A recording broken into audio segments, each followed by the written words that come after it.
نحمدہ و نصلی علی رسول الکریم اما بعد اعوذ باللہ من الشیطان الرجیم بسم اللہ الرحمن الرحیم وَيَقُولُ الَّذِينَ آمَنُوا لَوْلَا نُزِّلَتْ سُورَةٌ فَإِذَا أُنزِلَتْ سُورَةٌ مُحْكَمَةٌ وَذُكِرَ فِيهَا الْقِتَالُ رَأَيْتَ الَّذِينَ فِي قُلُوبِهِم مَّرْضٌ يَنظُرُونَ إِلَيْكَ نَظَرَ الْمَغْشِيِّ عَلَيْهِ مِنَ الْمَوْتِ فَأَوْلَىٰ لَهُمْ طاعة وقول معروف فإذا عزم الأمر ولو صدقوا الله لكان خيرا لهم فهل عسيتم إن توليتم أن تفسدوا في الأرض وتقطعوا أرحامكم أولئك الذين لعنهم الله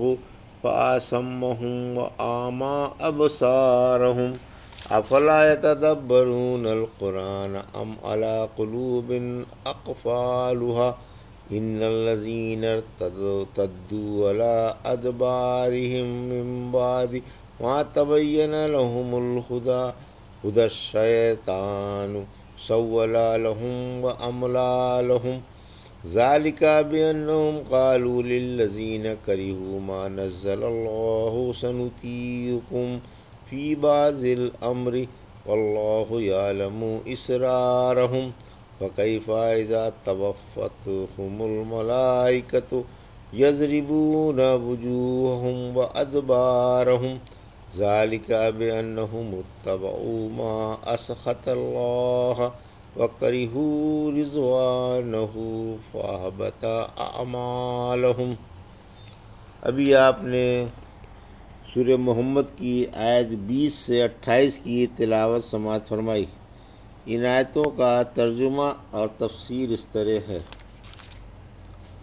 وَيَقُولُ الَّذِينَ آمَنُوا لَوْلَا نُزِّلَتْ سُورَةٌ فَإِذَا أُنزِلَتْ سُورَةٌ مُحْكَمَةٌ وَذُكِرَ فِيهَا الْقِتَالُ رَأَيْتَ الَّذِينَ فِي قُلُوبِهِم مَّرْضٌ يَنظُرُونَ إِلَيْكَ نَظَرَ الْمَغْشِيِّ عَلَيْهِ مِنَ الْمَوْتِ فَأَوْلَىٰ لَهُمْ۔ آیت 20 طاعة وقول معروف فإذا عزم الأمر فلو صدقوا الله لكان خيرا لهم۔ آیت 21 فهل عسيتم إن توليتم أن تفسدوا في الأرض وتقطعوا أرحامكم۔ آیت 22 أولئك الذين لعنهم الله فأصمهم وأعمى أبصارهم۔ آیت 23 ترجمہ۔ اور ایمان والے کہتے ہیں کوئی صورت کیوں نہیں اتاری گئی؟ پھر جب کوئی صاف مطلب والی صورت اتاری جاتی ہے اور اس میں جنگ کا ذکر ہوتا ہے تو آپ ان کو دیکھیں گے جن کے دلوں میں بیماری ہے کہ وہ آپ کو اس طرح دیکھتے ہیں جیسے اس کی نظر ہوتی ہے جس پر موت کی غشی چھائی ہوئی ہوتی ہے۔ پھر فرما برداری کرنا اور اچھی بات کہنا ان کے لیے بہت ہی اچھا تھا۔ پھر جب کام پکا ہو جائے تو اگر اللہ سے سچے رہیں تو یہ بات ان کے لیے بہت ہی بہتر ہو، اور تم سے یہ بات کچھ دور نہیں کہ اگر تمہیں سلطنت مل جائے تو ملک میں ادھم مچا دو اور رشتے توڑ ڈالو۔ انہی پر اللہ کی لعنت کی، انہیں بہرا کر دیا اور ان کی آنکھیں پھوڑ دیں۔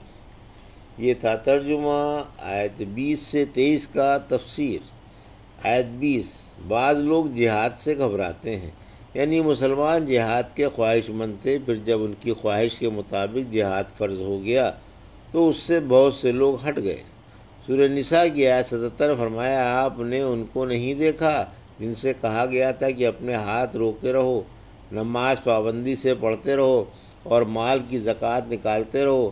پھر جب ان پر جہاد فرض کیا گیا تو ان میں سے ایک جماعت لوگوں سے اللہ کی طرح بلکہ اس سے بھی زیادہ ڈرنے لگی، کہنے لگے کہ اے ہمارے رب تو نے ہمیں موت تک کیوں ڈھیل نہ دی؟ فرما دیجئے دنیا کا فائدہ تھوڑا سا ہے اور تقوی والے کے لیے آخرت بہترین ہے، اور تم پر تل بھر بھی ظلم نہیں ہوگا۔ یہاں اللہ نے فرمایا کہ ایمان والے کہتے ہیں ان پر کوئی ایسی صورت کیوں نہیں اتاری گئی جس میں جہاد کا حکم ہوتا؟ اس لیے فرمایا پھر جب صاف بیان والی صورت اتاری جاتی ہے اور اس میں جہاد کا حکم ہوتا ہے تو بعض لوگ آپ کو اس طرح دیکھتے ہیں گویا ان پر موت کی غشی چھا گئی، یعنی دشمنوں کے مقابلے سے گھبرا جاتے ہیں اور بزدلی کا اظہار کرنے لگتے ہیں۔ جہاد میں حصہ لینا ہی بہتر ہے۔ پھر انہیں بہادری اور جواں مردی کا شوق دلانے کے لیے فرمایا ان کے حق میں بہتر یہی تھا کہ شریعت کی تابعداری کرتے، بات مانتے، سن کر سرگرم عمل ہو جاتے، جہاد میں خوشی خوشی جاتے اور اپنے خلوص کا ثبوت دیتے۔ آیت 21، یعنی جب جہاد پیش آتا، دشمنان اسلام سے جنگ کی تیاری ہوتی تو انہیں بھی اپنی نیک نیتی اور خلوص کا ثبوت دینا تھا، یہ بات ان کے حق میں بہتر تھی۔ آیت 22، فساد و قطع رحمی کی ممانت، یعنی یہ احتمال ہے کہ تم جہاد سے باز رہو اور معرکہ کارزار میں نہ جاؤ تو ملک میں بدامنی پھیلا دو، فساد برپا کر دو اور قطع رحمی پر اتر آؤ، یعنی تم اپنی جاہلیت والی حالت پر لوٹ جاؤ کہ ناحق خون ریزی کرنے لگو اور رشتے توڑنے لگو۔ آیت 23، اسی لیے فرمایا کہ ایسوں پر اللہ کی لعنت اور اس کی پھٹکار ہے، اور اللہ نے ان کے کان پھوڑ دیے ہیں اور آنکھیں اندھی کر دی ہیں۔ اس آیت میں فساد مچانے کی عموماً اور قطع رحمی کی خصوصیت سے ممانعت ہے، بلکہ اللہ نے اصلاح و امن قائم کرنے کا اور صلہ رحمی کا حکم فرمایا ہے، یعنی رشتہ داروں سے نہ صرف محبت و پیار سے بلکہ جانی اور مالی حسن سلوک سے بھی پیش آؤ، ان سے اچھی باتیں کرنا، ان کے کام میں ان کا ہاتھ بٹانا اور ان کی مالی امداد کرنا ایک اسلامی حق ہے۔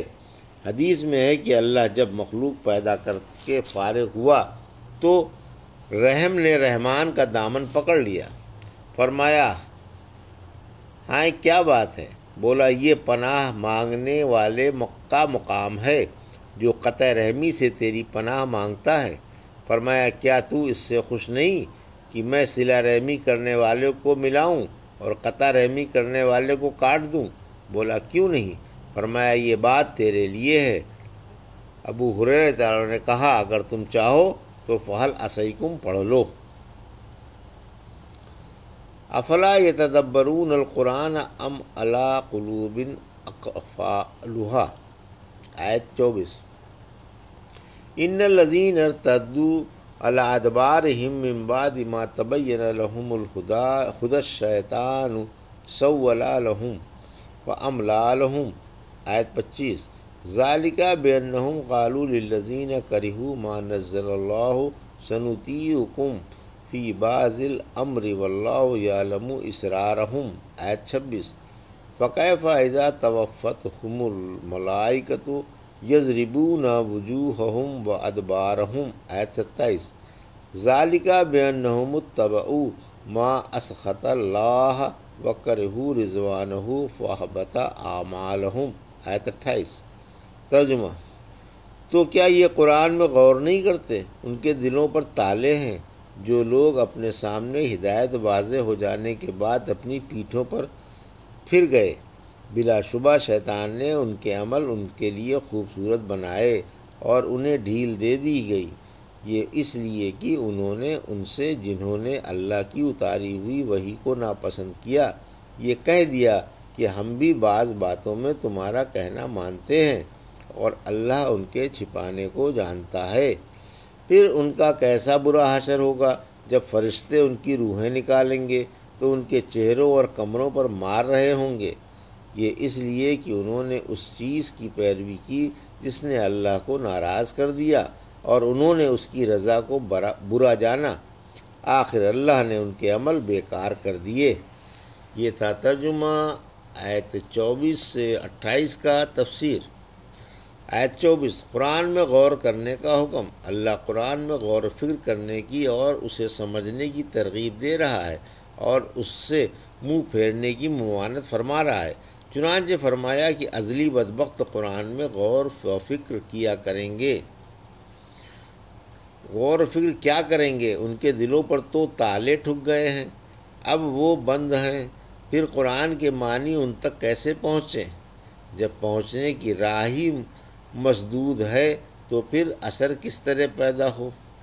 اروا رحمۃ اللہ کہتے ہیں کہ ایک روز عمر رضی اللہ عنہ نے یہ آیت پڑھی تو ایک یمنی نوجوان نے کہا ہاں ان کے دلوں پر تالے ہیں تا وقت یہ کہ انہیں اللہ نہ کھولے اور نہ ہٹائے۔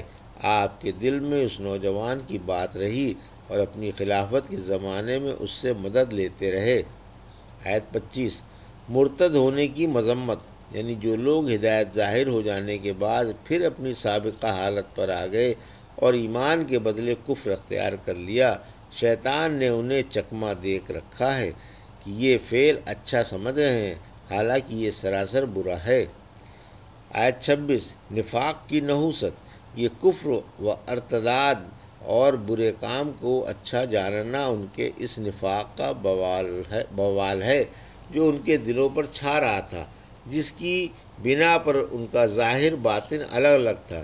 یہ در پردہ کافروں سے مل کر انہیں اپنا بنانے کے لیے ان سے ہمدردی کا اظہار کرتے تھے اور کہتے تھے کہ ہم تمہارے ساتھ ہیں، تم سے الگ نہیں ہیں، ان قریب بعض باتوں میں تمہارا ساتھ دینے والے ہیں۔ منافقوں کی یہی حالت ہوتی ہے کہ ان کا ظاہر باطن کے اور باطن ظاہر کے خلاف ہوتا ہے۔ اسی لیے اللہ نے فرمایا کہ اللہ ان کی چھپی ہوئی باتوں سے واقف ہے اور ان سے خبردار ہے۔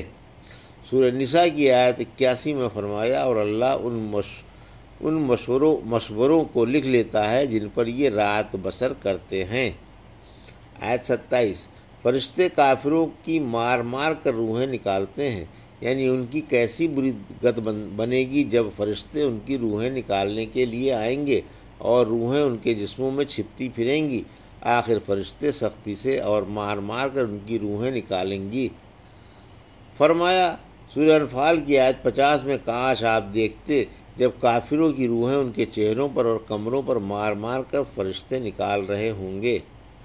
سورہ انعام کی آیت 93 فرمایا کاش آپ ظالموں کو موت کی سختیوں میں اس حال میں دیکھتے کہ فرشتے ان کی طرف ہاتھ بڑھا کر کہتے ہیں نکالو اپنی جانیں، آج تم پر ذلت والا عذاب مسلط ہے، کیونکہ تم اللہ پر ناحق بہتان باندھا کرتے تھے اور اس کی آیتوں سے غرور کرتے رہتے تھے۔